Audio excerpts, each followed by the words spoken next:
ਰਾਜਿੰਦਰ ਸਿੰਘ 100 ਸ਼ਬਦ ਪ੍ਰਤੀ minute short hand ਕਿਤਾਬ ਵਿੱਚੋਂ exercise number 2 B ready start.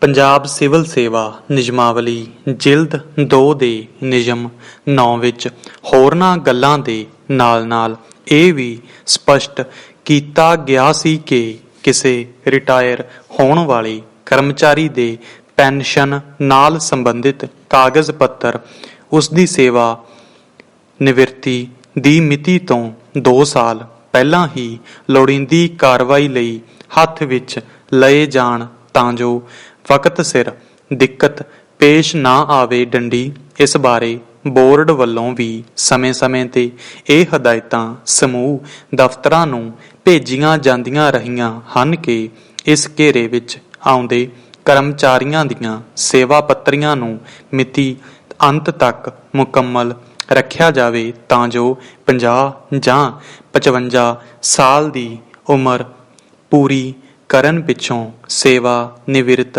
ਕਰਮਚਾਰੀ ਨੂੰ ਪੈਨਸ਼ਨ ਦੀ ਪ੍ਰਵਾਨਗੀ ਦੇਣ ਵਿੱਚ ਢਿੱਲ ਨਾ ਵਾਪਰੇ। ਡੰਡੀ ਉਹਨਾਂ ਕਰਮਚਾਰੀਆਂ ਦੇ ਕੇਸ ਵਿੱਚ ਜਿਨ੍ਹਾਂ ਦੇ ਪਰਿਵਾਰਿਕ ਪੈਨਸ਼ਨ ਕੇਸ ਨੂੰ ਕੁਝ ਟਾਲਣਯੋਗ ਕਾਰਨਾਂ ਕਰਕੇ ਅੰਤਿਮ ਰੂਪ ਨਾ ਦਿੱਤਾ ਜਾ ਸਕੇ, ਉੱਥੇ ਸੇਵਾ ਨਿਵਰਤ ਕਰਮਚਾਰੀ ਦੇ ਕਾਨੂੰਨੀ ਵਾਰਸਾਂ ਨੂੰ ਪੰਜਾਬ ਸਿਵਲ ਸੇਵਾ ਨਿਯਮਾਵਲੀ ਜਿਲਦ 2 ਦੇ ਨਿਯਮ 5 ਅਧੀਨ ਐਂਟੀਸਿਪੇਟਰੀ ਪੈਨਸ਼ਨ ਦੀ ਆਗਿਆ ਦਿੱਤੀ ਜਾਵੇ। ਡੰਡੀ ਇਹ ਵੇਖਣ ਵਿੱਚ ਆਇਆ ਹੈ ਕਿ ਉਕਤ ਵਿਸ਼ੇ ਉੱਪਰ ਸਮੇਂ-ਸਮੇਂ ਤੇ ਜਾਰੀ ਕੀਤੀਆਂ ਹਦਾਇਤਾਂ ਦੇ ਬਾਵਜੂਦ ਬਹੁਤੇ ਦਫ਼ਤਰ ਇਸ ਕੰਮ ਨੂੰ ਉਚਿਤ ਮਹੱਤਤਾ ਨਹੀਂ ਦਿੰਦੇ, ਜਿਸ ਦੇ ਨਤੀਜੇ ਵਜੋਂ ਸੇਵਾ ਨਿਵਰਤ ਕਰਮਚਾਰੀਆਂ ਦੇ ਕਾਨੂੰਨੀ ਵਾਰਸਾਂ ਨੂੰ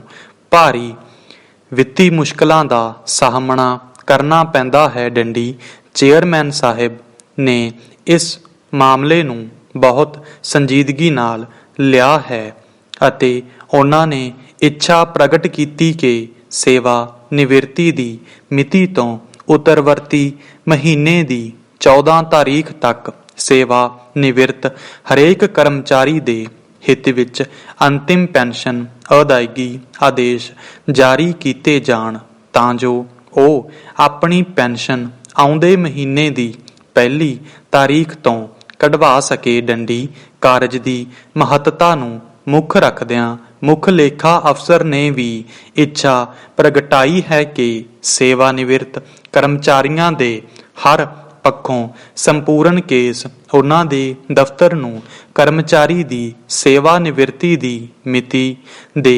ਉੱਤਰਵਰਤੀ ਮਹੀਨੇ ਦੀ 2 ਤਾਰੀਖ ਤੱਕ ਹਰ ਹਾਲਤ ਵਿੱਚ ਪਹੁੰਚ ਜਾਣੇ ਚਾਹੀਦੇ ਹਨ ਤਾਂ ਜੋ ਉਹਨਾਂ ਦੇ ਦਫ਼ਤਰ ਵੱਲੋਂ ਯੋਗ ਕਾਰਵਾਈ ਸਮੇਂ ਸਿਰ ਕੀਤੀ ਜਾ ਸਕੇ। ਡੰਡੀ ਇਸ ਨਿਸ਼ਾਨੇ ਦੀ ਪੂਰਤੀ ਲਈ ਇਸ ਪੱਤਰ ਸਹਿਤ ਇਹ ਗੱਲ ਮੁੜ ਦੁਹਰਾਈ ਜਾਂਦੀ ਹੈ ਕਿ ਉਹਨਾਂ ਸਾਰੇ ਕਰਮਚਾਰੀਆਂ ਦਾ ਸੇਵਾ ਰਿਕਾਰਡ ਅਤੇ ਸੇਵਾ ਪੱਤਰੀਆਂ ਹਰ ਲਿਹਾਜ਼ ਨਾਲ ਮੁਕੰਮਲ ਕਰਨ ਉਪਰੰਤ ਲੋੜੀਂਦੇ ਸਰਟੀਫਿਕੇਟ ਦੀ ਪ੍ਰਾਪਤੀ ਲਈ ਮੁੱਖ ਲੇਖਾ ਅਫਸਰ ਨੂੰ ਭੇਜੀਆਂ ਜਾਣ। ਡੰਡੀ ਇਸੇ ਤਰ੍ਹਾਂ ਅਜਿਹੇ ਕਰਮਚਾਰੀਆਂ ਬਾਰੇ ਸੰਬੰਧਿਤ ਦਫ਼ਤਰਾਂ ਤੋਂ ਵਕਤ ਸਿਰ ਇਹ ਸਰਟੀਫਿਕੇਟ ਵੀ ਪ੍ਰਾਪਤ ਕੀਤੇ ਜਾਣ ਕਿ ਸੇਵਾ ਨਿਵਰਤ ਹੋਣ ਵਾਲੇ ਕਰਮਚਾਰੀ ਵੱਲ ਕੁਝ ਵੀ ਬਕਾਇਆ ਨਹੀਂ। ਡੰਡੀ ਇਹ ਵੀ ਸਲਾਹ ਦਿੱਤੀ ਜਾਂਦੀ ਹੈ ਕਿ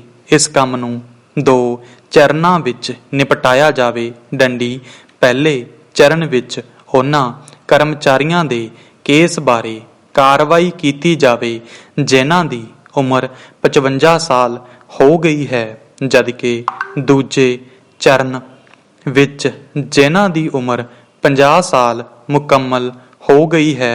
ਡੰਡੀ ਪਹਿਲੇ ਚਰਨ ਨੂੰ ਦੂਜੇ ਚਰਨ ਨਾਲੋਂ ਪਰਮ ਅਗੇਤਤਾ ਦਿੱਤੀ ਜਾਵੇ। ਡੰਡੀ ਇਸ ਕਾਰਜ ਦੀ ਮਹੱਤਤਾ ਨੂੰ ਹੋਰ ਗੰਭੀਰਤਾ ਨਾਲ ਲੈਂਦਿਆਂ ਹੋਇਆਂ ਇਹ ਫੈਸਲਾ ਕੀਤਾ ਗਿਆ ਹੈ ਕਿ ਇਸ ਖੇਤਰ ਵਿੱਚ ਵਰਤੀ ਅਣਗਹਿਲੀ ਲਈ ਮੰਡਲ ਦਫ਼ਤਰਾਂ ਵਿੱਚ ਮੰਡਲ ਸੁਪਰਡੈਂਟ ਅਤੇ ਮੰਡਲ ਲੇਖਾਕਾਰ, ਜਦੋਂ ਕਿ ਸਰਕਲ ਅਫਸਰ ਦਫ਼ਤਰਾਂ ਵਿੱਚ ਸਰਕਲ ਸੁਪਰਡੈਂਟ ਜ਼ਿੰਮੇਵਾਰ ਹੋਣਗੇ। ਡੰਡੀ stop. Rajinder Singh 100 speed book, para number 4, be ready. Start. ਬਿਜਲੀ ਕਿਸੇ ਦੇਸ਼ ਦੀ ਆਰਥਿਕ, ਸਮਾਜਿਕ ਅਤੇ ਸਮੁੱਚੀ ਰਹਿਣੀ ਬਹਿਣੀ ਨੂੰ ਉੱਨਤ ਕਰਨ ਵਿੱਚ ਮੂਲ ਸੋਮਾ ਗਿਣੀ ਗਈ ਹੈ। ਡੰਡੀ। ਇਹ ਵੀ ਸੱਚ ਹੈ ਕਿ ਜਿਨ੍ਹਾਂ ਦੇਸ਼ਾਂ ਨੇ ਸਾਰਿਆਂ ਪੱਖਾਂ ਤੋਂ ਤਰੱਕੀ ਕੀਤੀ ਹੈ, ਉਹਨਾਂ ਨੇ ਪਹਿਲਾਂ ਆਪਣੇ ਬਿਜਲੀ ਸਾਧਨਾਂ ਨੂੰ ਮਜ਼ਬੂਤ ਕੀਤਾ ਹੈ। ਡੰਡੀ। ਬਿਜਲੀ ਦੀ ਮਦਦ ਨਾਲ ਹਸਪਤਾਲਾਂ ਵਿੱਚ 24 ਘੰਟੇ ਆਪਰੇਸ਼ਨ ਹੁੰਦੇ ਰਹਿੰਦੇ ਹਨ, ਜਿਸ ਨਾਲ ਲੱਖਾਂ ਉਹ ਜਾਨਾਂ ਬਚਾਈਆਂ ਜਾ ਰਹੀਆਂ ਹਨ, ਜਿਹੜੀਆਂ ਬਿਜਲੀ ਦੀ ਅਣਹੋਂਦ ਕਾਰਨ ਜ਼ਾਇਆ ਹੋ ਜਾਂਦੀਆਂ ਹਨ। ਡੰਡੀ। ਬਿਜਲੀ ਨਾਲ ਚੱਲਣ ਵਾਲੀਆਂ ਗੱਡੀਆਂ ਹੁਣ ਇੱਕ ਆਮ ਗੱਲ ਹੈ ਅਤੇ ਉਹਨਾਂ ਦੀ ਰਫ਼ਤਾਰ ਕੋਲੇ ਨਾਲ ਚੱਲਣ ਵਾਲੀਆਂ ਗੱਡੀਆਂ ਤੋਂ ਕਿਤੇ ਵੱਧ ਹੈ। ਡੰਡੀ। ਇੱਕ ਤਾਂ ਉਹਨਾਂ ਨਾਲ ਧੂੰਆਂ ਨਹੀਂ ਪੈਦਾ ਹੁੰਦਾ, ਦੂਜਾ ਉਹ ਕੋਲੇ ਤੇ ਡੀਜ਼ਲ ਨਾਲ ਚੱਲਣ ਵਾਲੀਆਂ ਗੱਡੀਆਂ ਨਾਲੋਂ ਕਾਫੀ ਸਸਤੀਆਂ ਪੈਂਦੀਆਂ ਹਨ। ਡੰਡੀ। ਸੰਖੇਪ ਵਿੱਚ ਇਹ ਕਿਹਾ ਜਾ ਸਕਦਾ ਹੈ ਕਿ ਬਿਜਲੀ ਨੇ ਸਾਡੇ ਘਰਾਂ ਨੂੰ ਰੁਸ਼ਨਾ ਦਿੱਤਾ ਹੈ, ਸਾਡੇ ਦਿਲਾਂ ਨੂੰ ਵੀ ਗਿਆਨ ਨਾਲ ਜਗਮਗਾ ਦਿੱਤਾ ਹੈ। ਡੰਡੀ। ਨਵੀਆਂ ਕਾਢਾਂ ਨਾਲ ਸਥਾਨ ਦੀ ਦੂਰੀ ਨੂੰ ਘਟਾ ਦਿੱਤਾ ਹੈ ਅਤੇ ਜੀਵਨ ਵਿੱਚ ਹਰ ਪ੍ਰਕਾਰ ਦੇ ਸੁੱਖ ਆਰਾਮ ਨੂੰ ਥਾਂ ਦੇ ਦਿੱਤੀ ਹੈ। ਡੰਡੀ। ਨਿਚੋੜ ਰੂਪ ਵਿੱਚ ਬਿਜਲੀ ਕਿਉਂਕਿ ਅਜੋਕੇ ਜਨ ਜੀਵਨ ਵਿੱਚ ਸ਼ਾਹਰਗ ਦਾ ਕੰਮ ਕਰਦੀ ਹੈ, ਤੇ ਇਹ ਵੀ ਸੱਚ ਹੈ ਕਿ ਜੀਵਨ ਦੇ ਪ੍ਰਵਾਹ ਨੂੰ ਸੁਖਾਵੇਂ ਰੂਪ ਵਿੱਚ ਚੱਲਦਾ ਰੱਖਣ ਲਈ ਇਸ 'ਤੇ ਨਿਰਭਰਤਾ ਬਹੁਤ ਜ਼ਿਆਦਾ ਹੱਦ ਤੱਕ ਵੱਧ ਗਈ ਹੈ। ਡੰਡੀ। ਇਸ ਕਰਕੇ ਬਿਜਲੀ ਦੀ ਉਪਜ ਤੋਂ ਲੈ ਕੇ ਇਸ ਦੀ ਖਪਤ ਤੱਕ ਦੇ ਸਫ਼ਰ ਵਿੱਚ ਆਮ ਮਨੁੱਖ ਦੀ ਦਿਲਚਸਪੀ ਦਾ ਹੋਣਾ ਇੱਕ ਬੇਲੋੜੀ ਗੱਲ ਨਹੀਂ ਰਹਿ ਗਈ। ਡੰਡੀ। ਹਾਲਤ ਇੱਥੇ ਤੱਕ ਪਹੁੰਚ ਗਈ ਹੈ ਕਿ ਬਿਨਾਂ ਇਲਾਜ ਸਾਰੇ ਬਾਰੇ ਸੋਚਣ ਦੇ ਮਨੁੱਖ 2-3 ਘੰਟੇ ਸਖਤ ਸਰੀਰਕ ਪੀੜਾ ਵਿੱਚ ਰਹਿ ਸਕਦਾ ਹੈ। 2 ਦਿਨ ਰੋਟੀ ਨਾ ਖਾਏ ਤਾਂ ਵੀ ਉਹ ਘੱਟ ਗੁਜ਼ਰਦਾ ਹੈ, ਪਰ ਜੇਕਰ ਉਸ ਨੂੰ ਬਿਜਲੀ ਤੋਂ ਬਿਨਾਂ ਕੁਝ ਪਲ ਬਿਤਾਉਣੇ ਪੈ ਜਾਣ ਤਾਂ ਉਸ ਦੀ ਪਰੇਸ਼ਾਨੀ ਇਤਨੀ ਵੱਧ ਜਾਂਦੀ ਹੈ ਕਿ ਬਿਜਲੀ ਦੀ ਅਣਹੋਂਦ ਤੋਂ ਬਿਨਾਂ ਉਸ ਨੂੰ ਹੋਰ ਕੁਝ ਸੁੱਝਦਾ ਹੀ ਨਹੀਂ। ਡੰਡੀ। ਇਵੇਂ ਕਿਹਾ ਜਾ ਸਕਦਾ ਹੈ ਕਿ ਬਿਜਲੀ ਉਸ ਦੇ ਅਨੁਸੰਗਕ ਪ੍ਰਾਣ ਹਨ। ਡੰਡੀ। ਬਿਜਲੀ ਦੀ ਜੀਵਨ ਵਿੱਚ ਇਤਨੀ ਭਾਰੀ ਮਹੱਤਤਾ ਤੋਂ ਭਲੀ ਪ੍ਰਕਾਰ ਸੁਚੇਤ ਹੋਣ ਕਾਰਨ ਪੰਜਾਬ ਰਾਜ ਬਿਜਲੀ ਬੋਰਡ ਅਣਥੱਕ ਉੱਦਮਾਂ ਤੇ ਨਿਰੰਤਰ ਯਤਨਾਂ ਦੁਆਰਾ ਹਰ ਹੀਲਾ ਵਰਤ ਰਿਹਾ ਹੈ, ਜਿਸ ਦੁਆਰਾ ਵਧੇਰੇ ਤੋਂ ਵਧੇਰੇ ਮਾਤਰਾ ਵਿੱਚ ਵੱਧ ਤੋਂ ਵੱਧ ਸਮੇਂ ਲਈ ਪੰਜਾਬ ਵਾਸੀਆਂ ਨੂੰ ਬਿਜਲੀ ਸਪਲਾਈ ਕੀਤੀ ਜਾ ਸਕੇ।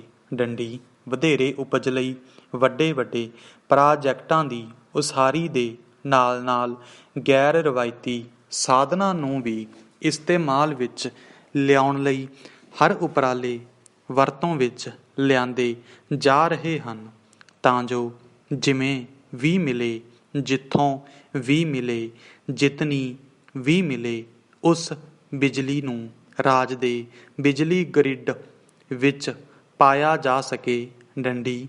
ਵਧੇਰੀ ਮੰਗ ਤੇ ਬਹੁਪੱਖੀ ਉਪਯੋਗਤਾ ਕਾਰਨ ਬਿਜਲੀ ਕਿਉਂਕਿ ਇੱਕ ਦੁਰਲੱਭ ਚੀਜ਼ ਬਣ ਗਈ ਹੈ, ਇਸ ਲਈ ਇਸ ਦੀ ਵਰਤੋਂ ਵਿੱਚ ਵੀ ਸਾਨੂੰ ਸੰਜਮ, ਸਮਝਦਾਰੀ ਤੇ ਬੱਚਤ ਤੋਂ ਕੰਮ ਲੈਣਾ ਚਾਹੀਦਾ ਹੈ। ਡੰਡੀ।